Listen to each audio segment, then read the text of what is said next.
perhatian Tuhan Yesus untuk kita. Ada sebuah karya yang diberikan untuk kehidupan kita, yaitu lewat kematian Yesus di kayu salib. Hanya Dia yang mampu lakukan itu. Untuk apa saudara? Untuk menebus dosa saudara dan saya. Amin. Saudara bangga memiliki Allah seperti Yesus? Amin. Haleluya. Puji nama Tuhan. Karya terbesar dalam hidupku. Mari sama-sama kita bangkit berdiri. Amin.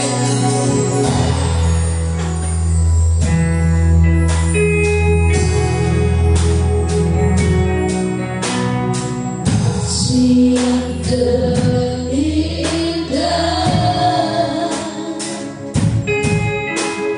hati yang mulia, hanya ku temukan dalam Yesusku. Pujian dari hatiku selalu disediakanmu. Tiada pernah berubah kasih-Mu.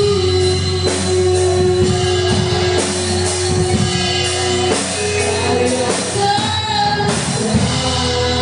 dalam hidupku, pengorbananmu yang sangat tulus. Engkaulah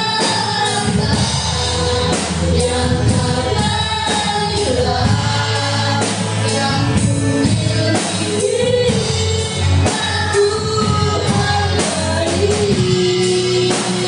Yesus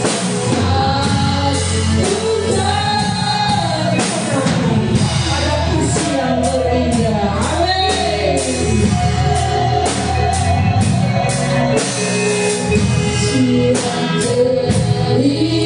Siang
terindah,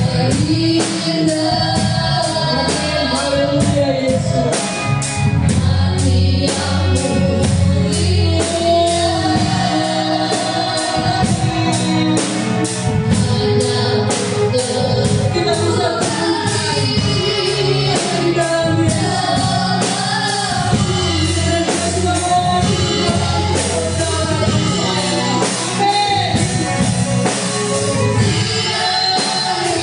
dalam Yesusku.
Segala puji, syukur, hormat, kemuliaan hanya bagi-Mu Tuhan.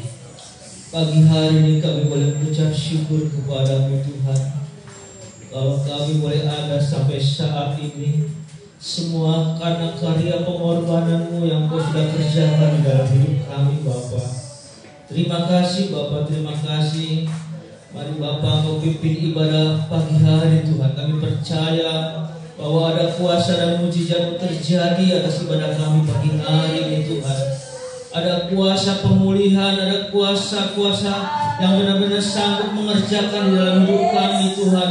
Untuk kami terus boleh melihat setiap kemuliaan-Mu demi kemuliaan-Mu di dalam setiap hidup kami Bapa. Terima kasih Bapa, terima kasih itu sebabnya Kau pimpin dan biar Kau urapi setiap pelayan-pelayan-Mu Bapa. Dari worship leader, singer, pemain musik, setiap musik yang kami pakai, biar semuanya boleh menjadi sebuah simfoni yang indah di hadapan-Mu Tuhan. Boleh membawa kekuatan bagi setiap sidang jemaat-Mu pagi hari Tuhan. Yang lemah boleh dikuatkan dengan puji-pujian kami Tuhan. Yang sakit Engkau akan nyatakan kuasa kesembuhan terjadi Tuhan. Karena kami percaya saat Engkau bertata di setiap pujian kami Tuhan, ada kuasa-Mu terjadi atas hidup kami Tuhan. Terima kasih Bapa, terima kasih. Memberkati seluruh jemaat-Mu yang mungkin masih dalam perjalanan Tuhan. Percepat langkah mereka untuk mereka bersama-sama dengan kami beribadah pagi hari ini. Ada kami percaya Tuhan saat kami mengerjakan ibadah, ada kuasa-kuasa kegelapan yang tidak senang kami beribadah kepada-Mu Tuhan. Terus banyak kami mau satukan hati, kami panggil dan kami tangki, kami usi di dalam nama Tuhan Yesus Kristus. Biarlah kuasa-Mu saja yang ada di sekitar kami pagi hari. Kami siap untuk beribadah kepada-Mu Tuhan dan kami buka di dalam nama Tuhan Yesus Kristus. Haleluya. Amin. Glory, haleluya. Saudara, ada darah Yesus pada saat pagi hari ini untuk menebus dosa saudara dan saya. Amin. Saudara bersuka lewat kematian Yesus. Jangan sedih-sedih saudara. Yesus mati tidak akan bangkit ya. Kita akan bertemu nanti kelak di surga. Amin. Kita selalu semangat oleh darah anak domba.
berkuasa. Amin.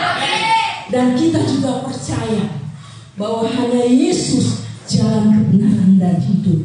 Tidak ada seorang pun yang sampai kepada Bapa kalau tidak melalui Yesus. Kenapa Yesus disebut sebagai Allah? Karena Dia adalah jalan kebenaran dan hidup. Amin. Yesus jalan kebenaran dan hidup. Glory.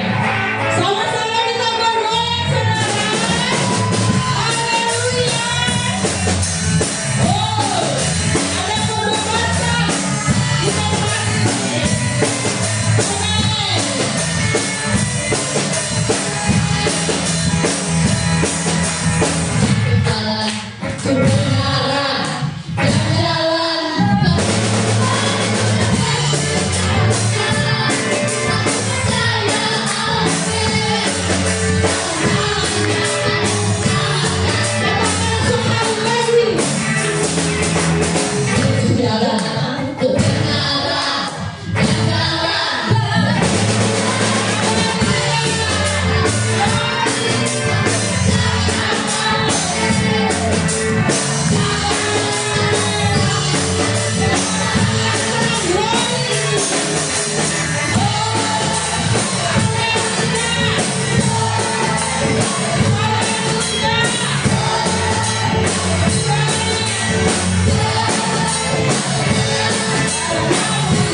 Silakan duduk, saudara. Haleluya, saudara. Betapa kita bangga memiliki Allah yang sudah mau berkorban. Ya, walaupun kita seringkali menghadapi masalah, persoalan sakit, penyakit, ekonomi, tetapi ada Dia yang memberi kekuatan bagi kita. Amin. Keselamatan itu datangnya hanya dari Yesus. Baiklah, kita mau mengakui pada saat pagi hari ini bahwa Yesus adalah Allah kita. Amin. Haleluya. Engkaulah kekuatan.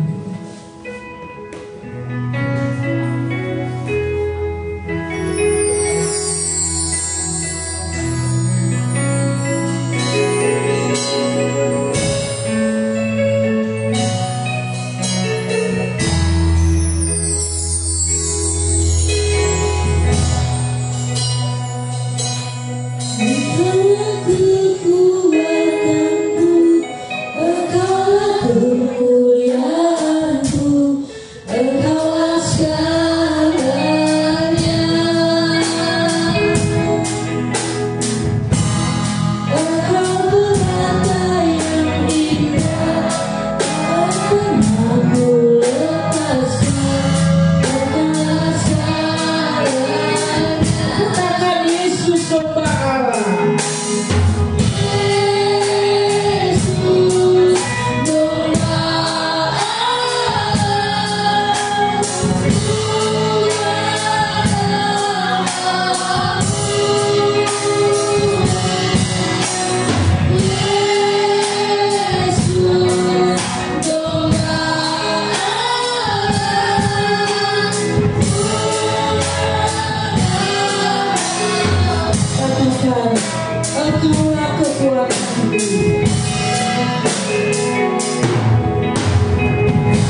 Saya minta Bapak silai berdoa untuk firman Tuhan.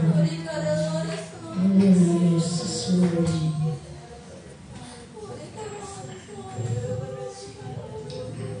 Haleluya Yesus.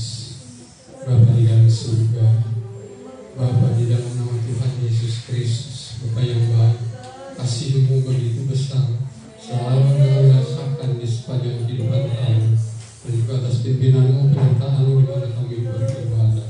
Di pagi yang indah ini, kami percaya apa yang kami persembahkan melalui pujian-pujian kami dan Tuhan kami berkenan dan menjadi duka yang berbuah di hadapan-Mu Bapa. Sebentar kami akan mendengar kebenaran firman-Mu. Berapa kami semua yang hadir saat ini, terlebih lagi hamba-Mu yang akan menyampaikan kebenaran firman-Mu. Dan juga bila ada kuasa-kuasa kegelapan, kuasa roh jahat dan kuasa-kuasa yang tidak sedang kami berbeda dan mencuri kebenaran firman-Mu, izinkan kami memanggil nama-Mu menjadi dalam nama Yesus dan usir kami tertinggalkan. Terima kasih Bapa, terima kasih Tuhan Yesus. Kami akan duduk diam untuk mendengar dan menerimanya segala kebenaran firman ini. Berfirman Bapa, hanya dalam nama Tuhan Yesus Kristus menjadi alat dan juru selamat kami berdoa dan ucap syukur. Haleluya. Amin.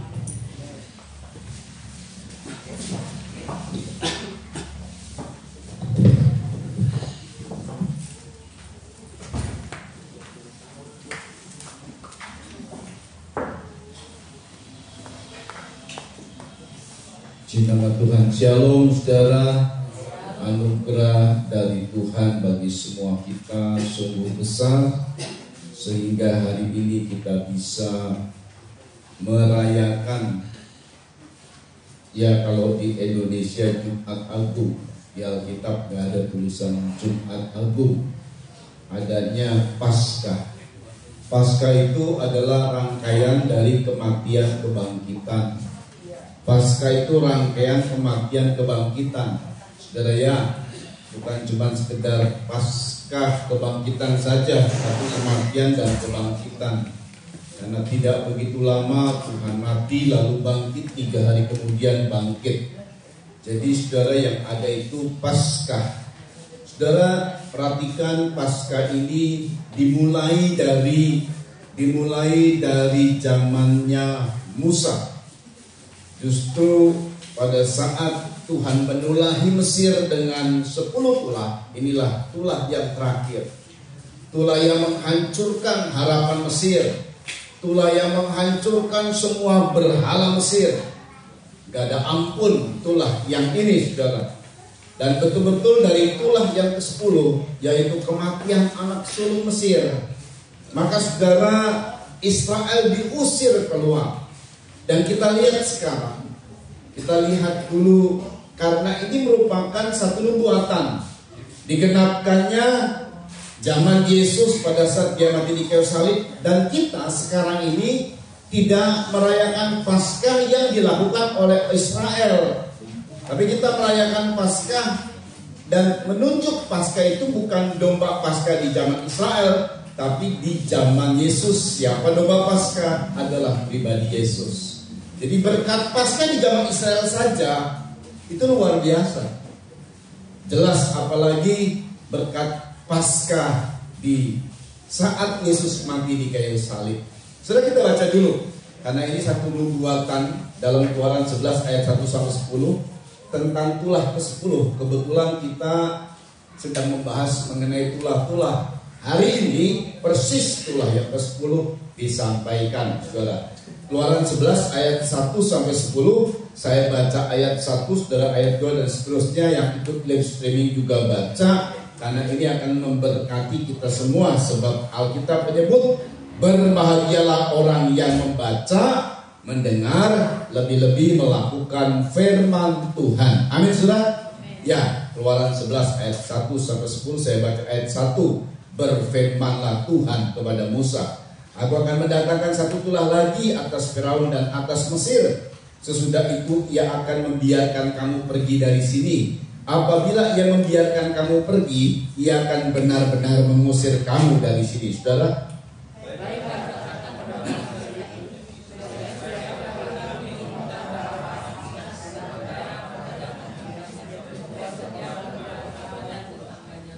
Lalu Tuhan membuat orang Mesir bermurah hati terhadap bangsa itu. Lagi pula Musa adalah seorang yang sangat terpandang di tanah Mesir, di mata pegawai-pegawai Firaun dan di mata rakyat.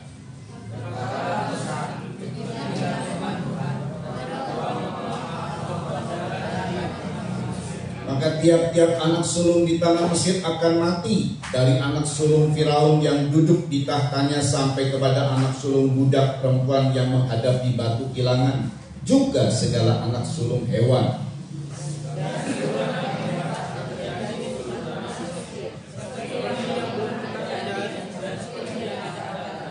Tetapi kepada siapa juga dari orang Israel, seekor anjing pun tidak akan berani menggonggong, baik kepada manusia maupun kepada binatang, supaya kamu mengetahui bahwa Tuhan membuat perbedaan antara orang Mesir dan orang Israel.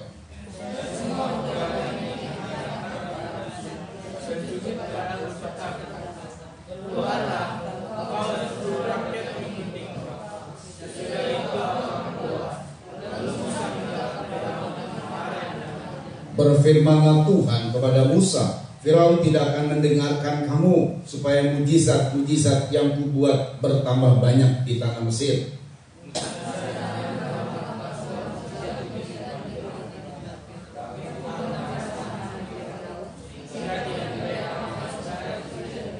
Ya, saudara. Jadi saudara, Paskah atau dalam bahasa Inggris Passover. Ya, ada beberapa sebutan dari orang barat. Paskah ini disebut Happy Easter.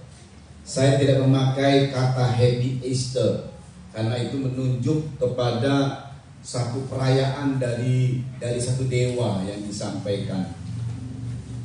Makanya Alkitab menyebut kita kembali kepada Alkitab, Passover, selamat Paskah. Jangan sekali-kali menyebut Happy Easter, saudara ya. Tapi Paskah, selamat Paskah.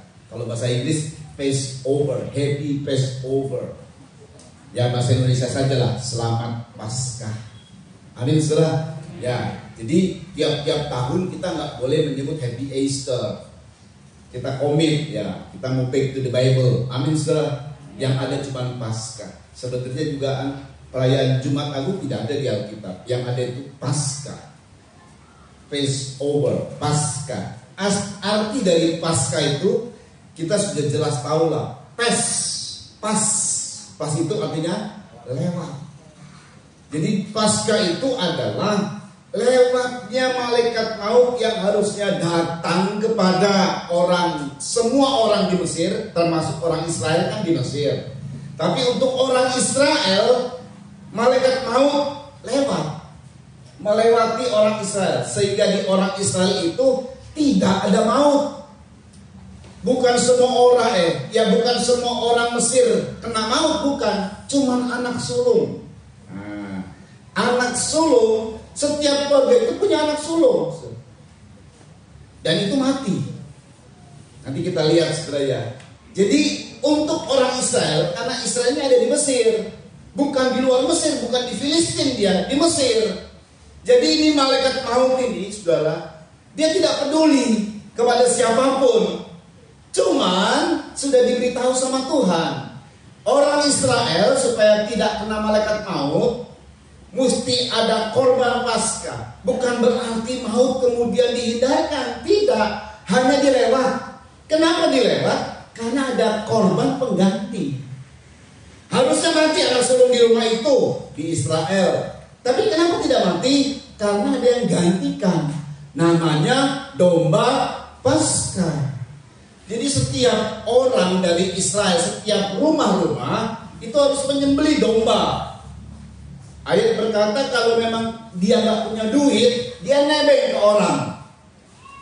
Setiap rumah harus ada domba Paskah. Tetapi untuk diselamatkannya orang Israel, bukan cuma berkorban, bukan juga cuma domba yang disembelih, cuman mesti ada aktivitas kegiatan menaruh darah dari domba itu yang sudah disembelih. Darahnya itu ditaruh di ambang pintu dan tiang pintu, yang itu 2. Ya, ambang pintu 1. Jadi kalau ditarik ini garis 1, salib. Nah, sudah ya. Jadi ambang pintu dua, tiang pintu dua, ambang pintu satu, ambang atas. Nah, kalau ditarik lurus, dari ambang ditarik, lalu dari tiang ditarik, ini namanya salib. Amin, saudara. Itu nubuatan. Itulah sebabnya Tuhan memilih dari zaman dahulu ke dari zaman ke zaman. Dilihat nih, mana penghukuman yang paling hebat di seluruh dunia yang nanti menggenapkan akan nubuatan Tuhan pada Paskah ribuan tahun sebelum peristiwa Yesus hadir. Nah, dapatlah bahwa Roma itu kematian untuk pemberontak disalib. Nah, kalau kita kematian untuk yang hukuman mati itu pertama terorisme, terus pengedar narkoba, terus penjahat tingkat 1 berencana dan lain sebagainya. Itu hukumannya apa, surat? Hukuman mati kita apa? Tembak. Hukuman tembak. Di negara lain hukuman tembak itu tidak manusiawi, jadi pakai suntik mati. Dulu kursi listrik. Nah, Yesus nggak hadir di zaman di mana hukuman mati itu kursi listrik. Nggak tepat nanti ke Paskahnya. Jadi menghadirkan Yesus ini, saudara, persis hukuman saat itu di dunia yang paling tertinggi adalah hukuman salib. Itu di zaman kerajaan Romawi.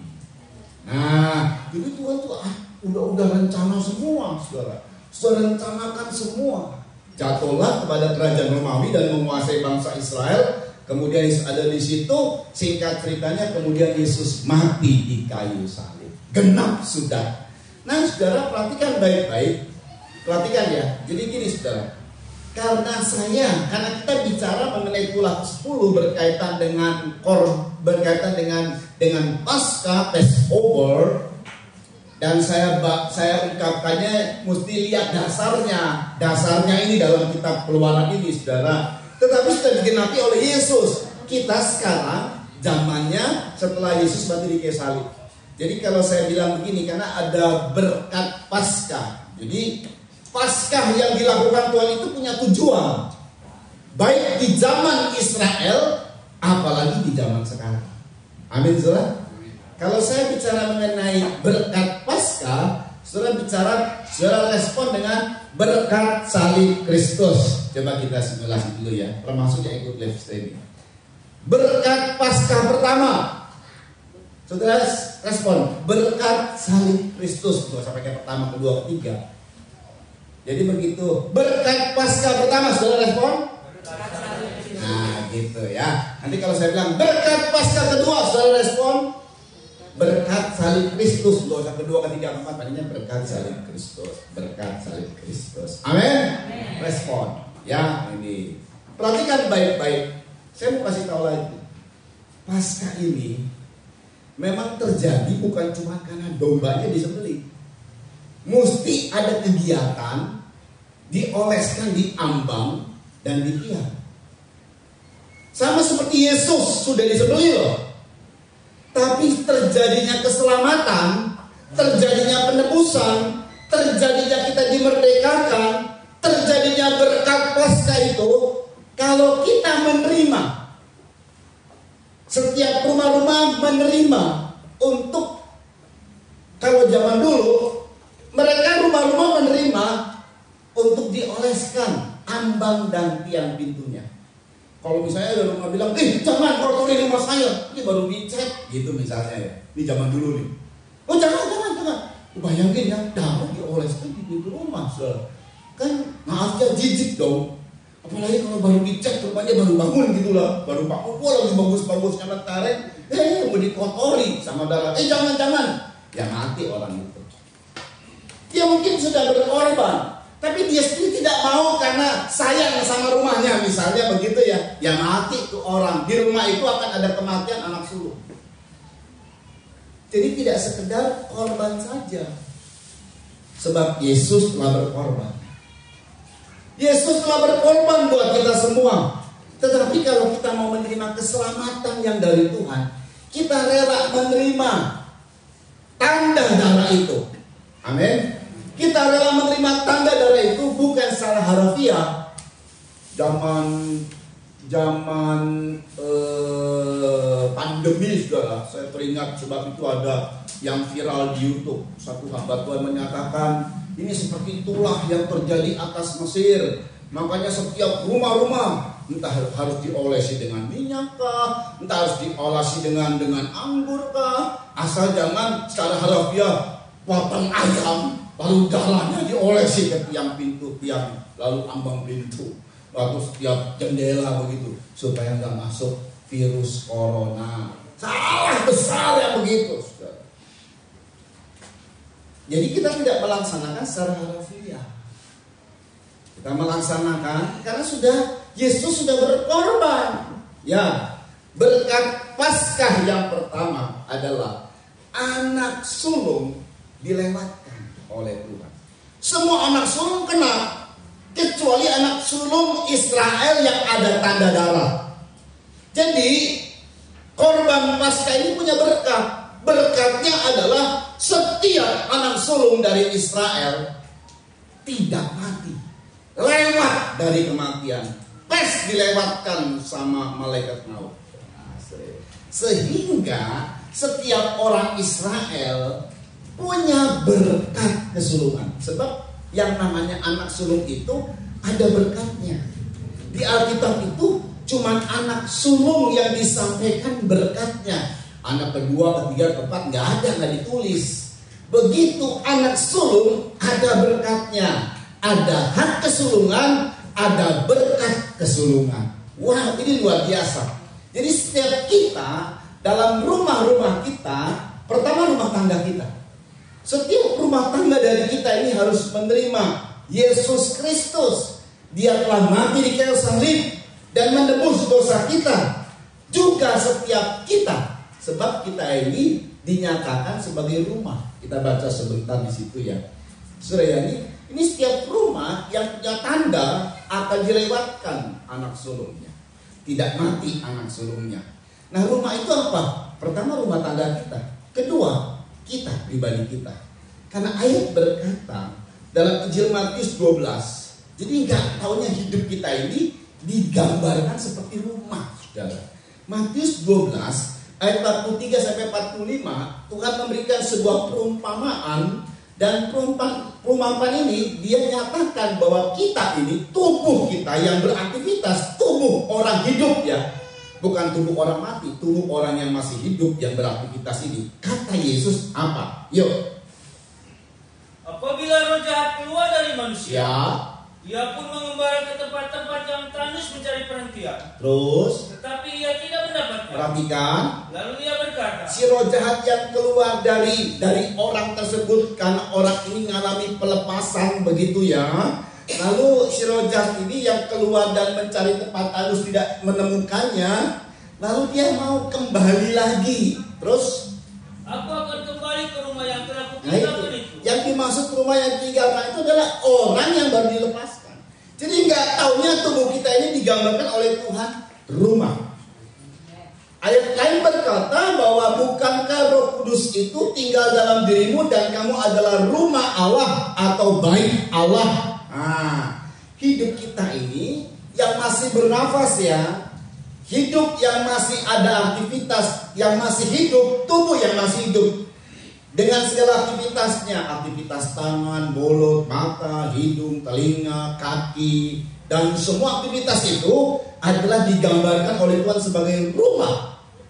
Terus, maka pergilah ia dan mendapati rumah itu kosong, bersih, tersapu dan rapi. Cukup saja di situ, karena kita tidak menerangkan tentang bagaimana roh jahat dan kembalinya. Saya hanya menunjukkan bahwa Tuhan menggambarkan bahwa tubuh kita yang hidup adalah rumah. Setelah mati selesai dia. Rumahnya sudah dikubur, tidak lagi berguna. Rumah yang berguna itu adalah tubuh yang hidup. Amin, saudara. Nah, ini rumah. Kita ini sebagai rumah pribadi harus menerima Kristus. Harus percaya korban Kristus. Kita tidak sekedar menerima Yesus saja sebagai Tuhan dan Juru Selamat, tetapi harus percaya korban Kristus. Sebab konteks dari percaya korban Kristus, maka kita menyadari bahwa kita adalah orang berdosa. Kadang-kadang saudara ya, saat kita happy, banyak kali memang jemaat saya ngajak ayo kita happy. Yang sedih kadang-kadang kita hibur. Tujuannya jangan sedih lah, ayo kita happy. Saudara, kalau kita dapat berkat, kita dapat motor baru, dapat mobil baru, dapat rumah baru, dapat pekerjaan, happy pasti. Tapi ingat semua itu, semua yang kita dapatkan itu karena ada yang berkorban buat kita. Kristus Yesus. Kadang-kadang juga saya suka lupa, saudara. Jadi yang dikejar itu adalah cari happy. Lupa kalau Kristus mati di kayu salib buat saya dan buat saudara. Kalau saya bisa makan nikmat, itu karena ada yang korban. Yesus Kristus mati di kayu salib buat saya dan buat saudara. Kalau saya disembuhkan dari penyakit, sungguh saya jadi happy. Tetapi saya kadang lupa bahwa ini semua adalah hasil karya dari korban Kristus. Nah, kalau kita mengingat lagi kepada korban Kristus, segera kita menyadari diri kita siapa. Aduh Tuhan, aku malu, aku banyak berbuat dosa, aku banyak tidak menyenangkan Engkau. Padahal Engkau dalam kehidupanmu, seluruh hidupmu, sepanjang hidup Engkau hidup hanya memikirkan kita, supaya kita selamat, supaya kita dibenarkan, supaya kita ditebus dari dosa. Oh, nanti berkat-berkatnya ini luar biasa, saudara. Betul nggak, saudara? Karena saking lupanya kita menikmati happy-nya kita ini, sampai lupa daratan bahwa Tuhan telah berkorban buat kita. Makanya pada malam, karena sudah melewati Taman Getsemani, kita udah jam 10 habis latihan, saya kasih di grup bagaimana film yang kita sudah tahu lah, tapi mengingat kembali betapa hancurnya Yesus dilukai demikian rupa. Hanya tujuannya satu, selamatkan kita. Bayangkanlah, kalau dulu dalam domba Paskah yang menyembelih domba ya paling cuman korbannya gini, ya ini domba satu-satunya punya saya. Karena saya udah gak punya lagi satu keluarga misalnya, ya dikorbankanlah demi keselamatan anak sulung, dikorbankan. Cuman jadi disitulah, oh Tuhan bisa ganti, setelah dibebaskan Tuhan bisa ganti berlipat-lipat. Tapi pada saat di zaman kita, nyata korban Paskah itu adalah Yesus Kristus. Gak main-main, saudara. Dia berulang kali ngomong, nanti aku akan diserahkan kepada tua-tua dan akan dibunuh anak manusia itu. Dia bicara dirinya sendiri. 3 hari kemudian dia bangkit dari antara orang mati. Oh, dia ngomong, katakanlah waktu dia ngomong, ini belum terjadi nih. Lagi dalam dimuliakan dia. Kesembuhan terjadi, ada banyak hal ajaib terjadi. Di tengah-tengah adanya peristiwa-peristiwa yang membuat bangga, apalagi murid-muridnya ikut Yesus, bangga banget. Dia adalah Tuhan Juru Selamat. Petrus bilang, Kau adalah Mesias, Anak Allah yang hidup. Tapi waktu Tuhan bicara beberapa hari lagi, atau saya tidak tahu dari jarak itu, peneliti dia berkata, 1 kali anak manusia akan diserahkan dan harus mati. Petrus langsung menarik dia, oh nggak mungkin terjadi, kamu ini ajaib, kamu ini anak Allah, kamu bisa melepaskan dari semua jeratan itu. Nggak ngerti dia. Yesus pun juga ngomong masih santai. Betul ya? Santai. 3 kali dia ngomong. Tapi begitu sebelum hari haknya, jadi kalau kita istilahnya saat ini Yesus mati di kayu salib, kemarin waktu kita lagi latihan, latihannya juga kan gak ada yang nangis kan. Waktu ini wah girang-girang ketahuan, wah. Ya ada di Taman Getsemani itu waktu kita latihan. Selesai saya latihan, saya mengenang, oh Tuhan, ini kira-kira Yesus lagi ditangkap di hadapan mahkamah agama, digebukin. Besok baru dipecut. Pagi-pagi habis dulu badannya. Itu semua punya tujuan dia. Jadi saat itu, pada saat kami ke Israel, belum pernah diungkapkan di Alkitab, di Alkitab juga nggak ada pengungkapannya. ada satu lubang kayak lubang buaya lebih kecil, dimasukkan Yesus di situ. Karena itu penjaranya imam besar. Masuk. Udah babak belur, digebukin sih. Dia masuk ke situ. Murid-murid nggak ada. Kayak kentong. Cuman karena buat kita wisatawan ya dibesarin. Padahal itu sedemikian kecilnya, seperti sebuah sumur masuk sendiri. Makanya sebelum itu di Taman Getsemani keringatnya seperti darah, itu stres banget. Waktu dia memandang ke depan, bagaimana dia digebukin. Katakanlah seperti saya berkata, apakah aku tidak akan memberontak sama Tuhan dengan keadaan seperti ini? Karena begitu dia lihat, dia punya visi ke depan, habis digebukin. Gak main-main, sampai dia ketakutan luar biasa. Dia yang bicara 3 kali aku akan diserahkan, mendekati hari hanya, ketakutan luar biasa. Itu unsur manusiawi loh. Tapi dia rela semua. Sampai dia 3 kali minta, kalau boleh jawab ini lalu daripada. Itu keinginannya. Dia bisa protes sama Tuhan, sama Bapa. Tapi kemudian dia menangkan dengan kehendakmu yang jadi.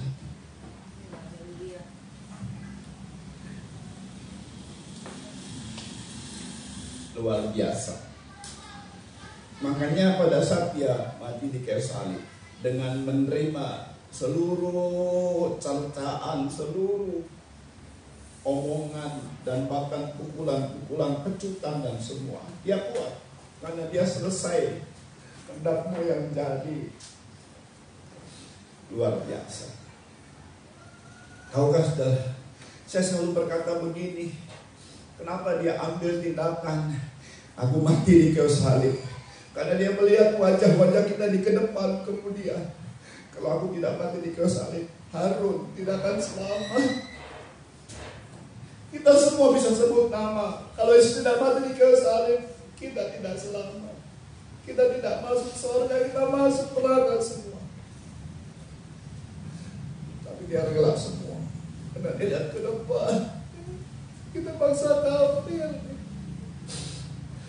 bukan orang pilihan Tuhan. Dia lihat ke depan. Dia lihat wajah-wajah kita perlu diselamatkan. Dan dia rela mati di kayu salib. Luar biasa. Jadi kalau kita nyadari ini, segera kita rasa ada banyak kemudahan dalam diriku. Kita nggak bisa nuntut sama Tuhan. Kadang-kadang kalau kita lihat kok orang itu diberkati, saya enggak. Banyak kali kita nuntut, protes. Tapi tak kalau kita lihat Yesus mati di kayu salib, kita mengenang dia. Tuntutan kita menjadi ampuni aku Tuhan. Aku banyak salah sama Engkau, banyak penuntut. Ya, saudara. Jadi kita kalau menerima Yesus dan menerima dia dengan darahnya, darah penebusannya, maka kita sadar kita belum banyak berbuat bagi Tuhan. Kita mengakui dosa, kita bertobat, hidup dalam kebenaran. Itu kematian anak sulung dilewatkan. Harusnya anak sulung mati, tapi anak sulung jadi berkat kita sepenuhnya. Saudara perhatikan, kita lihat anak sulung. Kita sebenarnya sudah ingat ya, karena udah berapa kali bicara mengenai anak sulung. Anak sulung itu ada 2 berkat, saudara. Kita baca ya Ulangan 21 atau Keluaran 13 dulu. Ada 3 berkat malah. Ada 3 berkat dari anak sulung itu. Dalam Keluaran 13 ayat 2, kita baca dulu ini. Nanti kita bahas mengenai ulangan. Yuk tolong dibaca Keluaran 13 ayat 2. Kuduskanlah bagiku semua anak sulung. Pada saat Mesir ditulahi, tulah yang ke-10, seluruh anak sulung Mesir mati. Seharusnya anak sulung Israel juga mati, tapi karena ada pengganti domba Paskah, maka Tuhan minta, kuduskan semua anak sulung Israel bagiku. Terus semua yang lahir terdahulu dari kandungan. Terus pada orang Israel, ya, baik pada baik manusia maupun hewan. Kenapa? Akulah yang mempunyai mereka. Tuhan yang mempunyai anak sulung. Jadi konteks dari berkat anak sulung ini, kita jadi milik Tuhan. Lah bayangkan ya, kalau saya memiliki seseorang, istri saya yang tadinya dari Tengah, saudara, saya miliki dia. Maka apa yang saya punya, dia punya. Itu namanya milik. Bayangkan Tuhan yang punya langit dan bumi, dia berkata begini, aku memiliki kamu, kamu milikku, kata Tuhan. Konteks milik ini berarti apa yang Tuhan punya, kamu juga punya. Luar biasa. Itu yang poin pertama. Anak sulung kudus bagi Tuhan. Anak sulung adalah kepunyaan Tuhan. Dan Tuhan berkata, engkau adalah harta bagiku, engkau adalah kepunyaanku. Semua kita, karena kita dapat berkat anak sulung. Poin kedua, anak sulung ini Ulangan 21 ayat 15-17. Jadi setiap rumah tangga yang terima Kristus, yang terima korban Kristus. Kalau zaman dulu yang terima tanda darah, kalau kita yang terima Kristus, di mana kita mau bertobat, di mana kita sungguh-sungguh bagi Tuhan, maka anak sulungnya tidak mati. Itu artinya kita milik Tuhan. Yang pertama. Yang kedua, kita baca Ulangan 21, kita akan cepat saja. Ini berkat anak sulung yang tidak mati. Ayat 15 dibaca yuk. Perhatikan. Apabila seorang mempunyai 2 orang istri, Ya. yang seorang dicintai dan yang lain tidak dicintainya, Perhatikan. Terus. dan mereka melahirkan anak-anak lelaki baginya, baik istri yang dicintai maupun istri yang tidak dicintai, Terus. dan anak sulung adalah dari istri yang tidak dicintai, Perhatikan.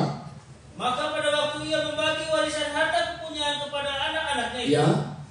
tidaklah boleh ia memberikan bagian anak sulung kepada anak dari istri yang dicintai, Terus. merugikan anak dari istri yang tidak dicintai, Terus. yang adalah anak Bayangkan loh, sekalipun ada istri yang tidak dicintai, maka anak sulungnya itu harus betul-betul terima sepenuhnya hak sulung. Hebat, apalagi kita ini dicintai oleh Tuhan. Betul-betul kita sepenuh menerima hak sulung. Apa itu hak sulung? Kita baca 17. Tetapi ia harus mengakui anak yang sulung, anak dari istri yang tidak dicintainya, Perhatikan, dengan memberikan kepadanya 2 bagian dari itu segala anak sulung kepunyaannya. dapat 2 bagian warisan. Jadi setiap rumah tangga yang ada tanda darah itu, dia punya hak anak sulung, yaitu hak dapat 2, dapat berkat double. Terus, Sebab dialah kegagahannya yang pertama-tama, dan itu adalah yang kedua. Terus, dialah yang mempunyai hak kesulungan. yang kedua berkatnya adalah anak sulung itu, saudara, adalah dapat kekuatan, kegagahan, keperkasaan, kuasa dari Tuhan.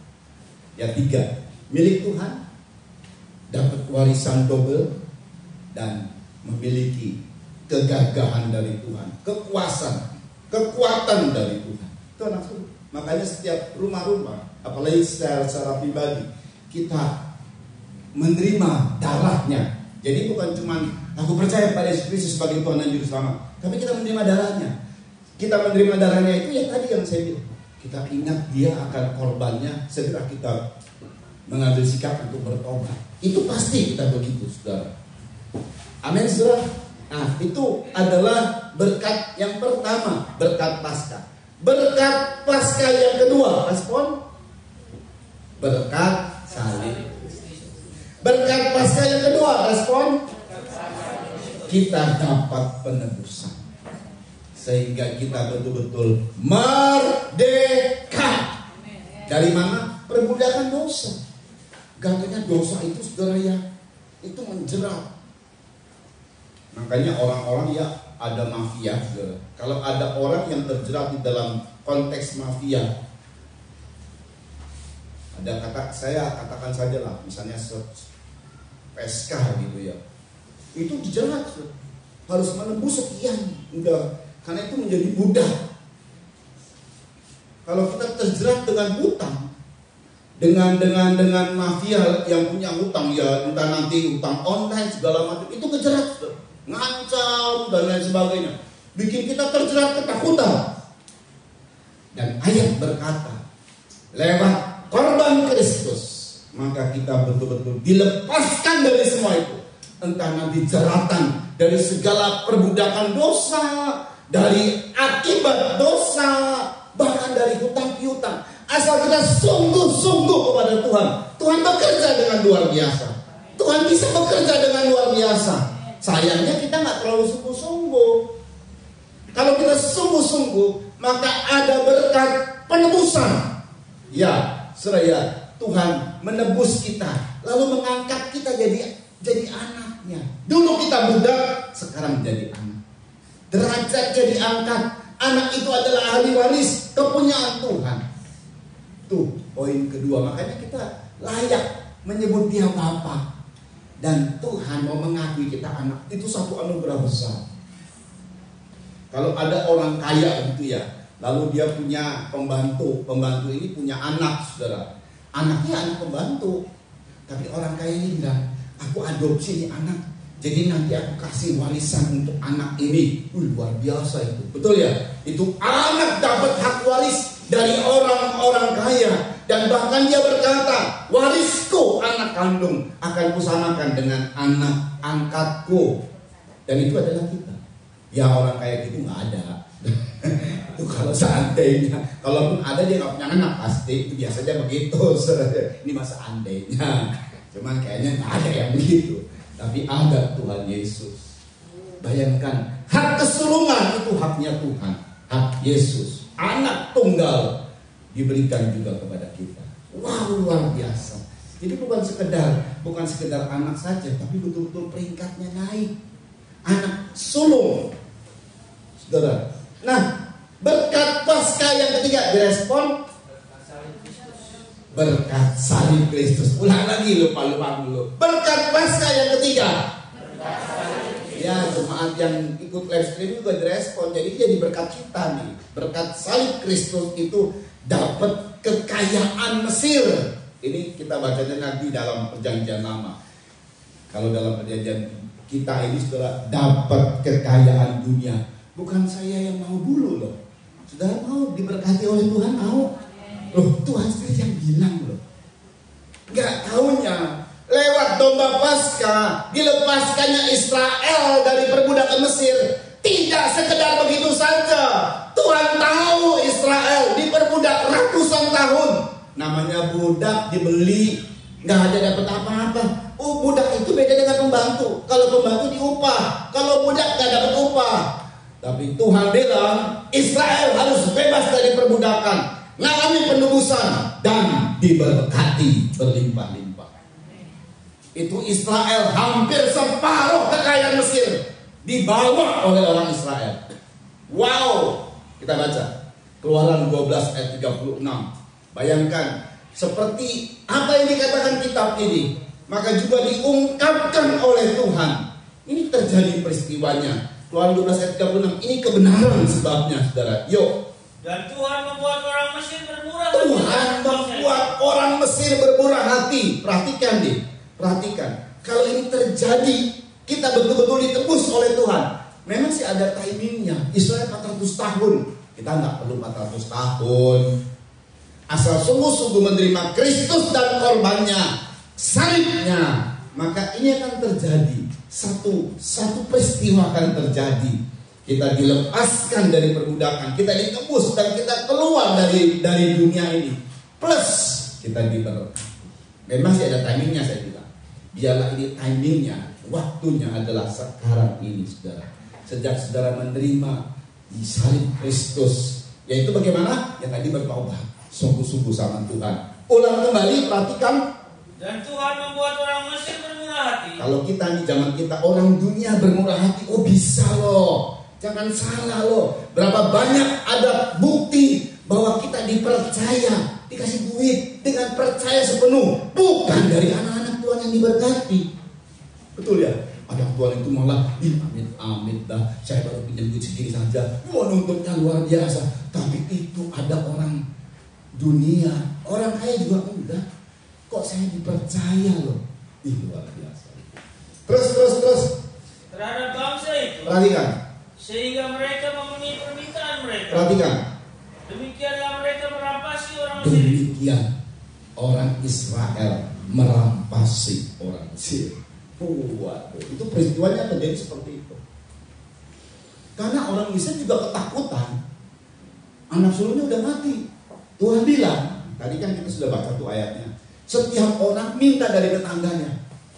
Itu nggak ada satupun yang ditolak. Ya, malah udah dah, apa yang kamu mau tuh dan semua. Ayo. Ayat lagi ditambah, bukan cuma terpaksa, tapi mereka akhirnya bermurah hati. Nah, ayat ini, Tuhan membuka pintu hati mereka. Wow. Biasanya orang dunia mah kikir, pelit, betul ya? Orang Firaun juga kemarin kan tulah ke-9. Kenapa tulah ke-9? Tulah ke-9 itu kenapa terjadi? Karena kikir Firaun. Ya bolehlah kamu ibadah, kecuali jangan persembahan yang ibadah. Kikir kan? Kambing dombanya jangan, lembu sapinya jangan, itu harta, jangan. Ibadah silakan tapi pedih. Nah ini roh Firaun itu pedih. Tapi saat itu dibuat murah hati. Oh Tuhan bisa buka cara, segala macam cara dia bisa lakukan untuk anak-anaknya diberkati. Itu Mesir ya. Penggenapannya di zaman sekarang ini luar biasa lagi, lebih hebat lagi. 2 Korintus 8 ayat 9. Orang Israel menjadi diberkati. Ya, saya mau langsung saja ngomong secara gamblangnya. Kaya orang Israel saat itu, kaya, merampasi harta Mesir. Tuhan berkata di zaman sekarang lebih hebat. 2 Korintus 8 ayat 9. Yuk. Karena kamu telah mengenal kasih karunia. Karena kamu telah mengenal kasih karunia Tuhan. Ingat ya, bahwa kita diselamatkan oleh anugerah Tuhan. Kita sehat oleh anugerah Tuhan. Kita bisa diberkati oleh anugerah Tuhan. Kita berhasil oleh anugerah Tuhan. Semua itu mengenal kasih karunia. Terus Tuhan kita Yesus Kristus. Perhatikan. Bahwa ia yang oleh karena kamu menjadi miskin. Bahwa ia yang oleh karena kita menjadi miskin. Terus sekalipun ia kaya, punya langit dan bumi punyanya, surga punyanya, langit bumi, seluruh isi harta, bahkan seluruh alam semesta punya dia. Dia kaya, tapi dia rela jadi miskin demi kita, supaya kamu menjadi kaya oleh karena kemiskinannya. Tuh bayangin coba, Tuhan rindu supaya kita kaya. Dia rela jadi miskin loh. Saya bicara tentang apa yang tertulis secara harafiah. Kita bicara harafiah. Ini harafiah. Betul-betul Tuhan mau berkati kita. Jadi peristiwa memang sama. Makanya kalau bicara mengenai korban Kristus, ini korban yang lebih sempurna dari korban Paskah di zaman Musa. Betul saudara? Zaman Musa saja orang Israel merampasi orang Mesir. Cuma harta orang Mesir yang dipunyai. Dan zaman kita, Yesus yang mempunyai langit dan bumi. Kaya dia. Waktu dia mati di kayu salib, sebenarnya dari pakaian pun tidak ada di tubuhnya. Sebenarnya dia telanjang. Kan zaman dulu kan pakaiannya gak kayak kita. Terusan kita baca pakaiannya dicabik, diambil, jubahnya diambil, gak pakai apa sih. Dia rela dibuat seperti itu, dipermalukan, dan bahkan miskin, tidak ada selai dari pakaian, hanya untuk kita. Dia kaya sebenarnya, tapi dia rela jadi miskin supaya kita kaya. Bayangkan loh, itu rencana Tuhan yang besar buat kita. Tapi Tuhan percaya kalau kita diperkaya oleh Tuhan, karena kita adalah orang-orang yang bisa dipercaya. Nah kalau kita berarti, oh kok saya nggak kaya-kaya, kayaknya nggak dipercaya.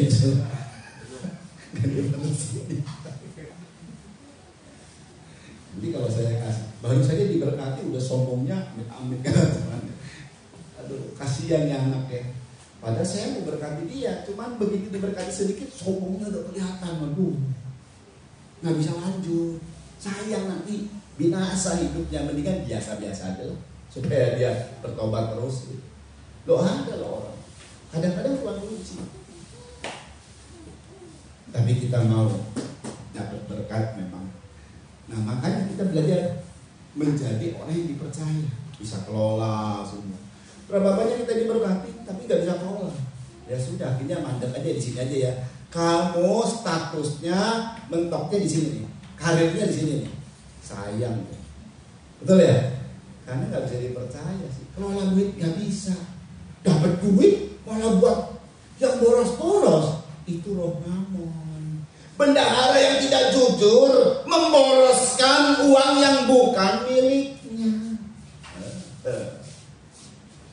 Kalau roh boros itu roh mamon. Saudara, tapi kita adalah orang yang mau diberkati oleh Tuhan. Amin, saudara. Berkat Paskah yang keempat. Berkat salib Kristus. Jangan lupa supaya diberkati. Ini berkat salib Kristus. Ini yang paling hebat. Di zamannya Israel nggak ada berkat ini, nggak ada. Di zaman Israel di berkat keempat ini nggak ada. Tadi berkat-berkat yang pertama, kedua, ketiga di sana juga ada zaman Israel. Tapi berkat keempat ini hanya untuk di zaman kita, di mana Yesus Kristus mati di kayu salib. Berkatnya apa? Oleh bilur-bilurnya kita disembuhkan. Wow. Baca dulu ayatnya 1 Petrus 2. Nanti kita lihat sejenak. Ya, filmnya sejenak saja. Udah bisa kali ya? Suaranya pakai itu dicolokin. Dari situ ada audio. Ada kabel nggak itu audio? Coba yang audio biasa, John saya. Ada colokan buat laptop. Jangan lupa disiapkan suaranya. Biasanya di situ selalu ada. Ya, kita baca dulu 1 Petrus 2 ayat 21 sampai 25. 1 Petrus 2 ayat 21 sampai 25. Yuk, ini ayat terakhir saudara, untuk Jumat untuk ibadah Paskah ini. Yuk. Sebab untuk itulah kamu dipanggil. Untuk itulah kamu dipanggil. Karena Kristus pun telah menderita untuk kamu. Kristus telah menderita untuk kamu. Terus. Dan telah meninggalkan teladan bagimu. Telah meninggalkan teladan bagimu. Terus. Supaya kamu mengikuti jejak. Supaya kamu mengikuti jejaknya. Terus kan? Ia tidak berbuat dosa. Ia tidak berbuat dosa. Dan tipu tidak ada dalam mulutnya. Tipu tidak ada dalam mulutnya. Terus. Ketika ia dicaci maki. Ketika ia dicaci maki. Dia tidak membalas dengan mencaci maki. Tidak membalas dengan mencaci maki. Ketika ia menderita. Ketika ia menderita. Dia tidak mengancam. Tidak mengancam. Tetapi ia menyerahkannya kepada dia. Ya. Yang menghakimi dengan adil. Perhatikan. Ia sendiri telah memikul dosa Ia kita. sendiri telah memikul dosa kita. Terus. Di dalam tubuhnya di kayu Di salib. dalam tubuhnya di kayu salib. Terus. Supaya kita yang telah mati terhadap dosa. Perhatikan. Hidup untuk Hidup kebenaran. untuk kebenaran. Ayat ini yang tidak pernah muncul dalam domba Paskah. Hanya bisa dilakukan oleh Kristus. Terus. Oleh bilur-bilur. Oleh Telah sembuh. bilur-bilurnya kamu telah sembuh. Ini luar biasa. Saya ulang, tidak pernah ada dalam domba berkat Paskah kecuali berkat salib Kristus. Oleh bilur-bilurnya kamu sembuh. Jadi waktu zaman yang lalu domba Paskah disembelih ada tanda, cuman lewat saja kematian. Tapi kalau ada orang sakit di situ terus masih sakit. Tapi sekarang oleh bilur Yesus bisa. Suaranya ada? Coba, ayo. Oleh bilur Yesus kamu disembuhkan. Kita lihat sekarang berapa banyak bilur itu artinya ada luka, saudara. Dia kena luka. Bisa digeret ke sana ya. Ya, diklik, diklik. Enggak, klik aja 2 kali di situ. Nah, ya gede. Nah, ya suaranya. Nah, suaranya itu itunya di yang apa itu namanya? Yang tadi buat flash disk dibuka lagi, flash disk dicabut.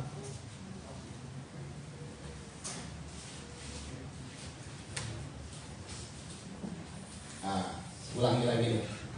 Ini pakai ini dulu Ben.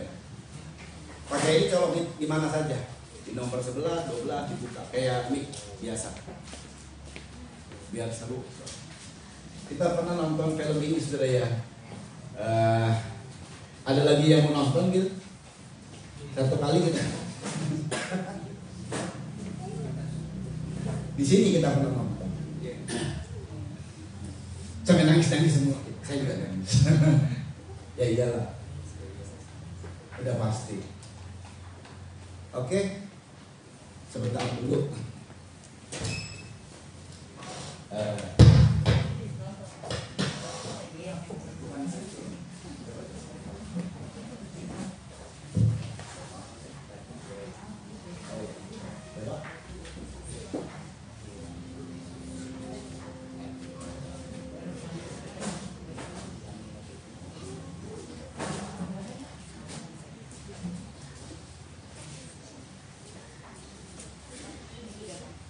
Dulu ya.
Sebentar ini.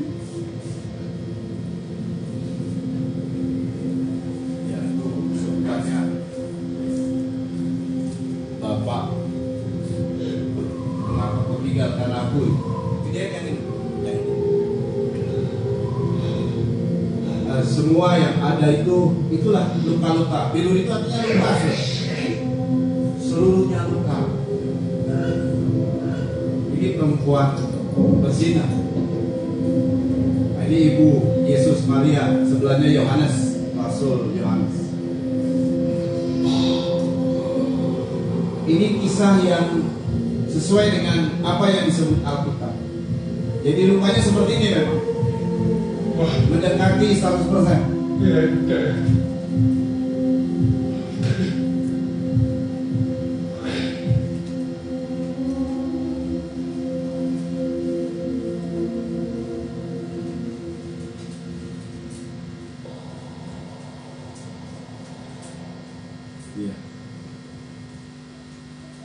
Oke, selesai situ lagi cukup. Matiin, cabut lagi punya.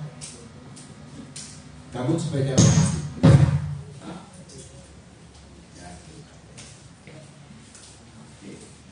Ini gedean lagi yang. Jadi semua luka itu sakitnya. Saudara kalau sakitnya. Saya ulang ya. Kalau sakitnya, maksudnya nyeri segala macam. Dia tanggung. Semua nyeri dari semua penyakit, termasuk kanker, termasuk ada yang nyeri pinggang itu sakit sekali kalau itu maksudnya dia tanggung semua sakitmu, aku tanggung. Sebut sakit apa? Nyeri Tuhan, aku ini nyeri. Mama saya sakit di tulang karena patah tulang, somplak tulangnya. Kalau nggak makan obat, dia ngalami sakit. Nah dia tanggung. Saya ada saraf kejepit, sakit. Dia tanggung. Jadi artinya dia tanggung itu bukan cuma dia tanggung kayak dokter. Oh kamu sakit ya, cuma diobati. Dokter tidak merasa yang kita rasa. Dia tidak gitu. Dia ngerasa apa yang kita rasa. Itu maksudnya. Dia tanggung semua penyakit. Bukan cuma keadaan kalau misalnya gula lemes gitu. Bukan hanya itu, tapi nyeri yang kita rasa. Seluruh tubuhnya babak belur, luka semua dari ujung kepala sampai ujung kaki. Luka semua. Itu yang dimaksud bilur. Dan dia mati bukan karena ginjalnya kurang kuat, bukan karena stroke, bukan karena nggak kuat, maksudnya nggak kuat. Dia tanggung semua, dia sempurna dalam seluruh organ tubuhnya. Dia mati kehabisan darah. Kalau orang domba Paskah itu disembelih, waktu disembelih darah muncul. Kayak begitu lihat dia, seperti domba sembelihan. Makanya mesti pasnya itu harus ada penyaliban. Orang nggak mungkin, Yesus nggak mungkin disembelih secara lehernya gitu loh, terlalu kejam, tapi digebukin seperti itu sampai darahnya muncul, habis dia mati karena itu. Semua organ tubuhnya sempurna, jantungnya sempurna, ginjalnya sempurna, paru-parunya sempurna dan kuat. Tapi kan habis darah yang mati. Oleh bilurnya kamu jadi sembuh. Oleh luka-lukanya kamu jadi sembuh. Dia sudah betul-betul berkorban buat kita, punya satu tujuan, supaya tadi kita dapat 4 berkat. Itu untuk kita saja, saudara. Makanya kita, kalau saya kuat, saya disembuhkan, saya diberkati, saya bisa bernafas saja hari ini, itu karena dia telah mati di kayu salib buat saya. Amin, saudara. Yuk kita datang dalam doa. Semua yang ikut live streaming, mari kita siapkan hati kita untuk menerima. Jadi bagaimana kita menerima korban? Bagaimana kita nggak secara harafiah ditandai rumah kita. Kita nggak secara harafiah ada beberapa orang salibnya gede-gede. Ya silakan aja kalau memang suka dengan salib yang besar, dianting sana salib. Bukan tanda-tanda harafiah. Salah satu adalah bagaimana kita terus merasakan korban Kristus lewat perjamuan, memang itu salah satunya. Tiap-tiap minggu kita mengalami perjamuan, karena dalam perjamuan ini mengingat akan korban Kristus karena salibnya. Ya, karena salibnya. Tolong disiapkan. Ya. Jadi salah satu yang kita kerjakan adalah untuk selalu mengenang korban Kristus, untuk selalu ada tanda darah. Itu karena kita melakukan perjamuan suci. Tolong siapkan.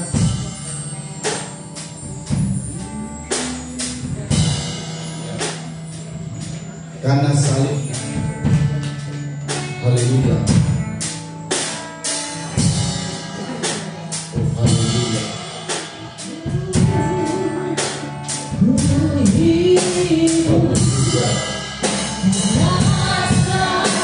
Haleluya. Kami datang kepada membawa perjamuan Kristus kepada Engkau, dan menjunjung tinggi korban-Mu. Terima kasih buat Engkau, terima kasih kami telah rela berkorban bagi kami Tuhan, sehingga segala hal yang Kau berikan kepada kami berkat besar kami terima. Haleluya. Kami disebutkan dan Engkau alami sakit yang luar biasa. Engkau segala-galanya memberikan tubuh bagi kami.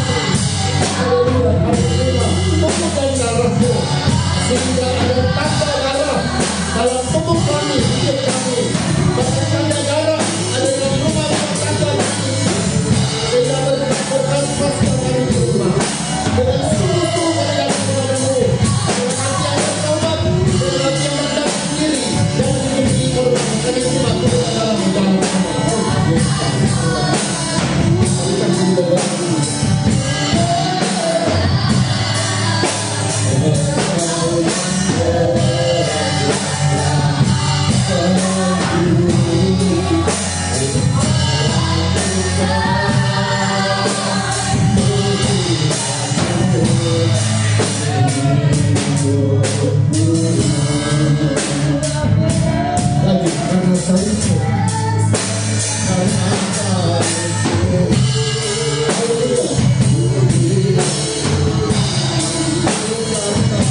baik. Engkau baik bagi kami. Haleluya, kita nyembah Tuhan. Kita nyembah Tuhan. Haleluya.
Mari kita siapkan diri kita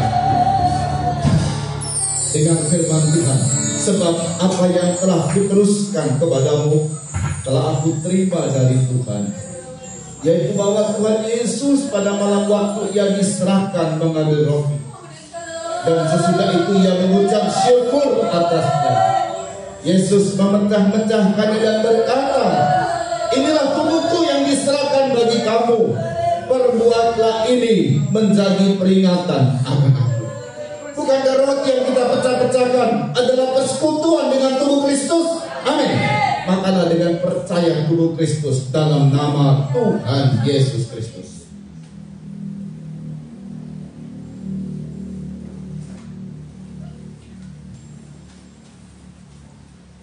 Angkat cawan minuman dan dengar firman Tuhan.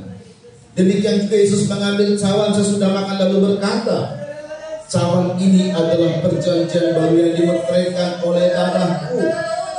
Perbuatlah ini setiap kali kamu meminumnya menjadi peringatan akan aku.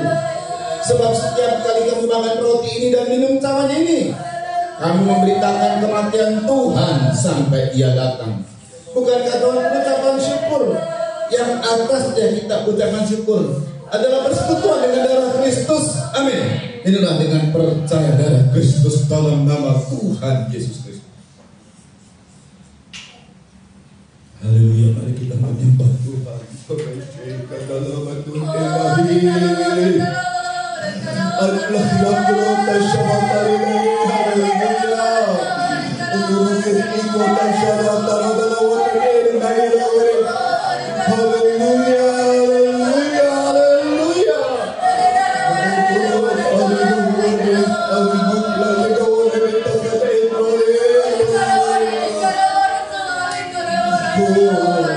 Sakit disembuhkan dalam nama Yesus Kristus, dan kita ditebus oleh darahnya, merdeka, bebas, alami penebusan Tuhan. Haleluya. Dia yang tadinya kaya menjadi miskin, supaya kita yang miskin menjadi kaya, baik kaya secara rohani, kaya jasmani. Tuhan berkati kita dalam nama Yesus. Haleluya.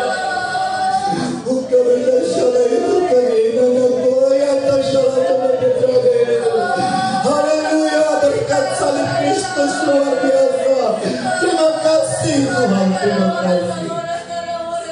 Terima kasih Bapa yang baik untuk anugerah besar yang Kau berikan kepada kami, baik kami yang ikut ibadah onsite maupun yang online.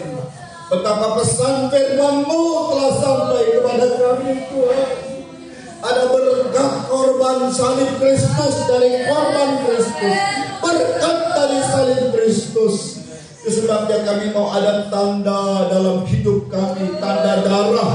Itulah kami mau selalu bertobat, sadar diri, insaf bahwa semua adalah anugerah Tuhan saja.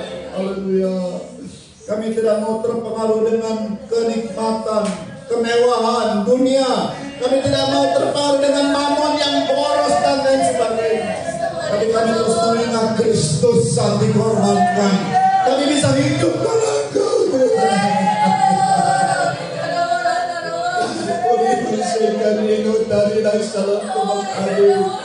Haleluya.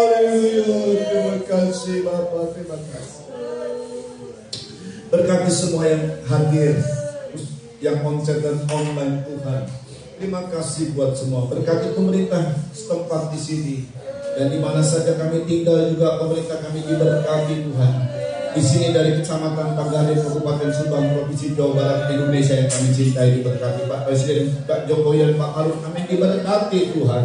Beri kekuatan kesehatan bisa melaksanakan tugas-tugas abdi negara sebagai abdi negara yang baik, dibantu para menteri, kepala-kepala daerah, dan juga Tuhan Yesus, wakil-wakil rakyat di pusat dan di daerah-daerah, supaya bersehati dengan Presiden kami untuk bisa memajukan Indonesia. KPK TNI Polri BIN Densus 88 diberkati Tuhan sehingga bisa membongkar kasus-kasus besar. Haleluya, dan mengamankan negara ini Tuhan supaya aman terus dan negara ini bisa membangun terus bagi kemuliaan Tuhan. Haleluya, supaya terbongkar kasus terorisme, koruptor, hubung narkoba, sindikat, mafia lainnya Tuhan. Tapi kalau luput dari hukum dunia oleh karena suap dan sogok, kami mohon hukum sorga bertindak, hukum yang paling adil. Haleluya, sehingga namamu ditakuti di bumi Indonesia ini. Sebab namamu besar sampai kepada bangsa-bangsa kafir. Terpujilah nama Tuhan Yesus Kristus. Terima kasih Bapak, keluarga di sini yang telah menyediakan tempat ibadah diberkati, keluarga yang menyediakan pastori diberkati, Paskah di hari Minggu juga diberkati Tuhan, dan segala kegiatan kami diberkati, yang hadir di sini khususnya diberkati berlimpah-limpah. Nama Tuhan dipermuliakan. Kalau sebentar kembali kami ke rumah kami masing-masing, sampaikan dengan selamat dengan tidak kekurangan apapun di rumah kami Tuhan. Kami akan kedua tangan kami menerima berkat dari Tuhan. Saudara-saudara yang dikasih oleh Tuhan, terimalah anugerah cinta kasih sayang dari Bapa yang sungguh sangat mengasihimu, kasih karunia lewat kuasa pendamaian korban Kristus, serta pimpinan kekuatan kuasa Roh Kudus menjadi milikku saudara-saudara dari sekarang ini sampai Tuhan Yesus datang kali yang kedua, bahkan sampai selama-lamanya. Dalam nama Tuhan Yesus Kristus, mempelai pria sorga dan imam besar yang kami puja-puji selalu, kami alaskan doa ini. Haleluya. Haleluya.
Tuhan memberkati.